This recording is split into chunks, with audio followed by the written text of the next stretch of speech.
القصة: أرجوحة الصمت. وتلك الليلة السماء والظلام تآمر لابتلاع المكان، لا قمر لا نجوم، فقط فراغ ثقيل يضغط على الصدر ورائحة باردة تشبه الصدأ العالق في الحلق.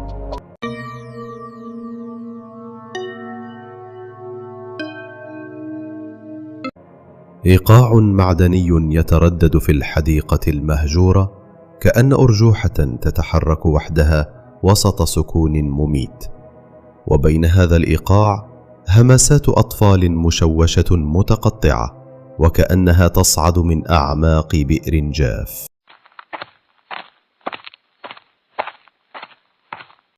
ليان، فتاة عشرينية تحمل كاميرتها، تبحث عن مشهد مثالي لمشروع تخرجها. لطالما أحبت الأماكن المهجورة، فهي كما تقول تحفظ أسرارها في صمت أشد من البشر.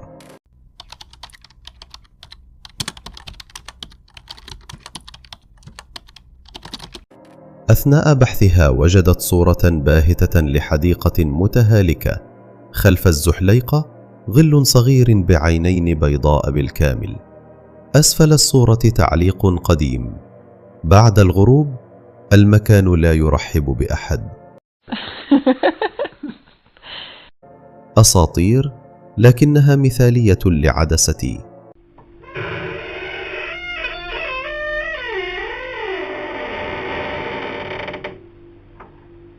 وصلت ليان.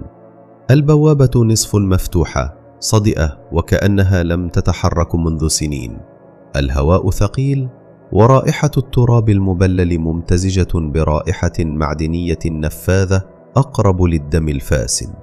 الأرض لزجة قليلا، وكأنها شربت شيئا لم يكن ماء فقط. وسط الخراب أرجوحة تتحرك وحدها ببطء منتظم، وكأن أحدا غير مرئي يدفعها. وقبل أن تضغط الزر، صوتها يقترب تدريجيا، لكن أمامها لم يكن هناك أحد. أسفل الأرجوحة آثار أقدام كبيرة غائرة في التراب، تتوقف فجأة وكأن صاحبها تبخر. هتلعب معايا؟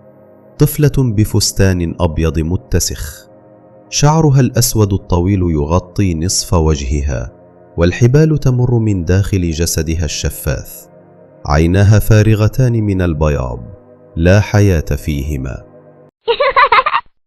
من بين الألعاب المكسورة خرج أطفال بوجوه ملتوية وعيون فارغة، تتحرك أجسادهم ببطء كدمى مشروخة، يزحفون أحيانا ويضحكون بلا سبب.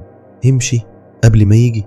رفعت الطفلة رأسها، نصف وجهها محترق وعينها اليسرى متفحمة.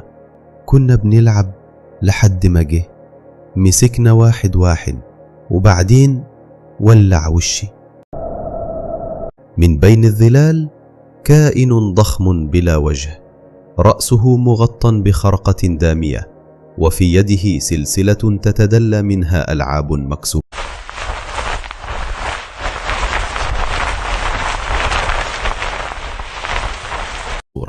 الأطفال تراجعوا للخلف وكأنهم يخشونه أكثر من أي شيء آخر. هو جه، خلاص مش هتخرجي. يد جليدية أمسكت عنق ليان، شدتها للخلف. سقطت الكاميرا وابتلع الظلام كل شيء. في الصباح الأرجوحة تتحرك وحدها، وعلى حبالها كاميرا ليان مفتوحة على صورة لها وهي تجلس على الأرجوحة، والحديقة خالية كأن. عنوان القصة: اليوم بيت التل المظلم، ليلة لن ينجو منها أحد. المقدمة: قبل الأحداث للتعريف بالشخصيات. قبل ما نبدأ لازم تعرفوا مين أبطال قصتنا الليلة. آدم الشجاع، لكن فضوله أكبر من عقله، دايما أول واحد يدخل في المشاكل. ليلى أذكى واحدة في المجموعة، بتحاول دايما تفكر بعقل، لكن أحيانا عقلها بيخونها. كريم أكتر واحد بيخاف، بس لسانه طويل وبيحاول يضحك لما يتوتر. والليلة التلاتة دول حيلاقوا نفسهم في مكان محدش بيرجع منه.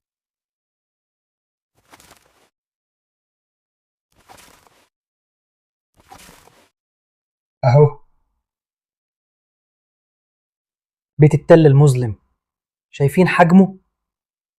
يا عم بلاش، أنا سمعت إن اللي بيدخلوا ما بيطلعش. إحنا هنا عشان نصور للبرنامج، مش عشان نرجع خايفين. الصوت ده مش مطمن. ولا يهمك، مجرد باب قديم. حاسين بالبرد ده كأنه مش طبيعي. وكأن حد بيبص علينا. انتوا سمعتوا؟ يمكن من الدور اللي فوق. خلينا نشوف. الباب مقفول، بس في ضوء بيتسرب من تحت. لحظة، في حركة جوه. أنا مش هفتح. مفيش حد. بس كنت شايف ظل. حد فوق. الصوت جاي ناحية الدرج. يلا نطلع نشوف. ده مش صوت بني آدم. الشموع بتطفي لوحدها. في حاجة ورا الستارة. صوت، نرجع فورا. الباب اللي دخلنا منه مش موجود. البيت اتغير شكله. قلتلكوا ما ندخلش. دلوقتي انتوا جزء من البيت. مش كل الأبواب اللي تفتح ممكن تتقفل تاني.